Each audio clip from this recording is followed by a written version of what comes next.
The sun-drenched streets of Arlington, Texas, buzzed with the ordinary rhythm of a Saturday afternoon. Children's laughter echoed through the neighborhood, a sound as common as the chirping of birds. But on January 13, 1996, that laughter would be abruptly silenced, replaced by a mother's anguished screams. 9-year-old Amber Hagerman, her blonde pigtails bouncing with each pedal, rode her pink bicycle with the carefree joy of childhood. She circled the abandoned Winn-Dixie grocery store parking lot, unaware that these were her final moments of freedom. In a heartbeat, the peaceful scene shattered. A black truck screeched to a halt beside Amber. A man, face hidden beneath the shadow of a baseball cap, lunged from the vehicle. Amber's scream pierced the air as rough hands grabbed her, yanking her off the bicycle. The truck's tires squealed against the pavement, leaving only a cloud of dust and a fallen pink bicycle behind.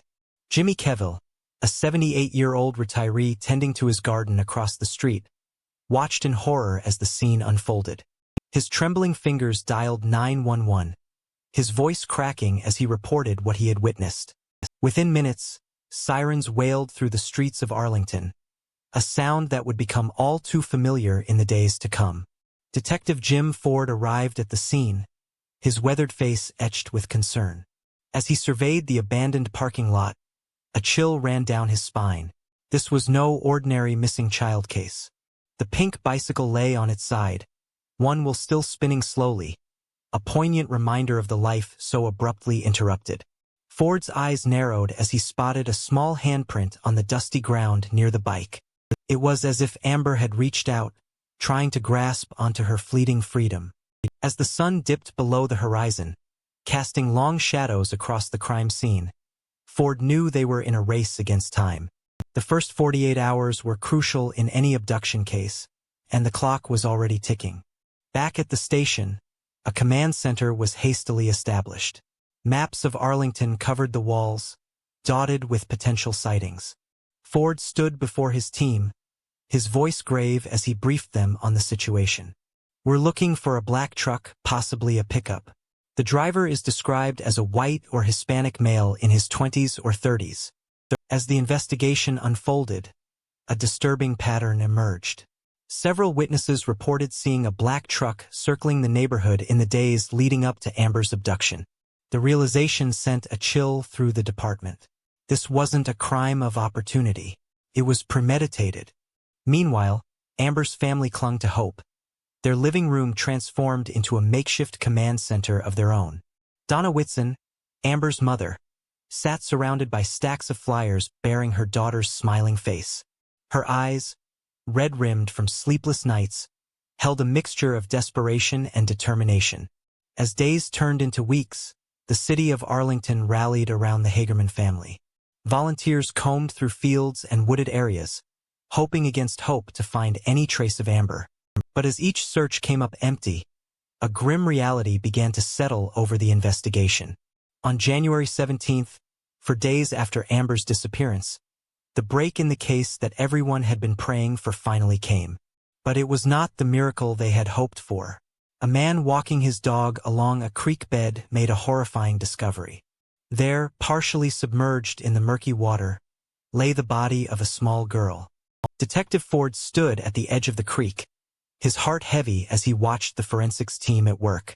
The sight of Amber's small form, so still and pale, would haunt him for years to come. As the medical examiner gently lifted Amber's body from the water, Ford noticed something that made his blood run cold. There, on her ankle, was a single strand of red thread, barely visible against her pale skin. It was a detail so small, so seemingly insignificant, yet Ford knew it could be the key to unraveling this heinous crime.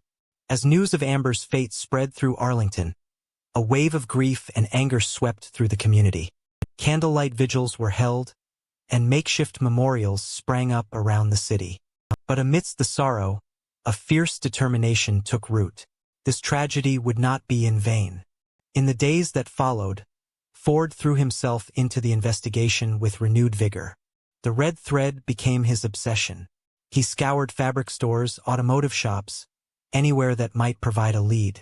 But with each dead end, the frustration grew. The killer had left behind so little, yet taunted them with this one tangible clue. As weeks turned into months, the case began to grow cold. But Ford refused to let it go. He kept Amber's photo on his desk, a constant reminder of the justice that remained elusive. Meanwhile, Donna Whitson channeled her grief into action. She became a vocal advocate for missing children. Her tireless efforts caught the attention of local broadcasters, who saw an opportunity to make a difference. In the summer of 1996, the first Amber Alert system was launched in the Dallas-Fort Worth area. Named in honor of Amber Hagerman, it was a revolutionary approach to finding abducted children. The system would use the emergency broadcast system to immediately disseminate information about child abductions. As the years passed, the Amber Alert system spread across the nation, becoming a powerful tool in the fight against child abductions. But for Detective Ford, the success of the Amber Alert was bittersweet.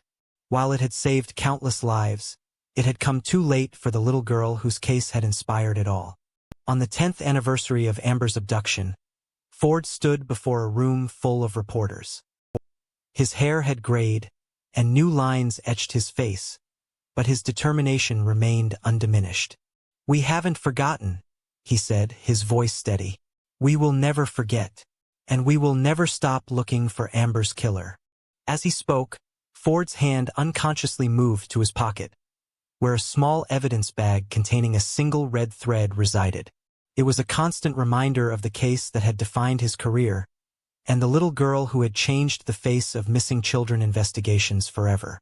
In the years that followed, the Amber Hagerman case became more than just an unsolved murder. It became a symbol of hope, a catalyst for change, and a stark reminder of the evil that can lurk in the most ordinary places. The black truck, once a terrifying specter, had faded into legend, but its impact remained, etched into the collective consciousness of a nation. Every time an Amber Alert flashed across a highway sign or buzzed on a cell phone, Amber's legacy lived on. For Detective Ford, now retired but still haunted by the case, each alert was a bittersweet reminder of both failure and triumph. He had failed to bring Amber's killer to justice, but her story had saved countless other children from a similar fate. On quiet nights, Ford would sometimes find himself driving past the old Winn-Dixie parking lot. The store was long gone, replaced by a nondescript office building. But in his mind's eye, he could still see the pink bicycle lying on its side. He could still feel the weight of the small handprint cast in plaster, now stored in an evidence locker gathering dust. And he could still hear the echo of Amber's scream, a sound that had set in motion a chain of events that would change the face of child protection forever. As technology advanced, new hope emerged. DNA testing, once in its infancy, had become a powerful tool in cold case investigations. Ford, though retired, kept in close contact with the Arlington Police Department, always hoping for that breakthrough. In 2021, on the 25th anniversary of Amber's abduction, a press conference was held. New DNA testing methods were being employed on the evidence. The red thread, that tantalizing clue that had haunted Ford for decades, was being re-examined using cutting-edge technology. As he watched the current lead detective speak to the press, Ford felt a familiar mix of hope and trepidation. How many times had he stood in that very spot, promising answers that never came? But as he listened to the details of the new investigation, something stirred within him, a feeling he hadn't experienced in years. For the first time in a long time, Jim Ford allowed himself to believe that maybe, just maybe, Amber would finally get justice. As he left the press conference, Ford's phone buzzed. Another Amber Alert, another child in danger. But thanks to the system born from tragedy, that child had a fighting chance. Amber's legacy lived on, a beacon of hope in the darkness. And somewhere out there, a killer still walked free. But for how much longer? The red thread, that single strand that had connected Ford to this case for so long, might finally lead to the truth. As the sun set over Arlington, casting long shadows across the city, Jim Ford made a silent promise. To Amber, to her family, and to all the children who had been saved in her name. The case wasn't over. Not yet. And as long as there was breath in his body, he would never stop searching for the truth. For in the end, It wasn't just about solving a crime. It was about honoring a little girl whose tragic story had changed the world. And as the night settled over Arlington, the memory of Amber Hagerman burned bright, a light that would never be extinguished.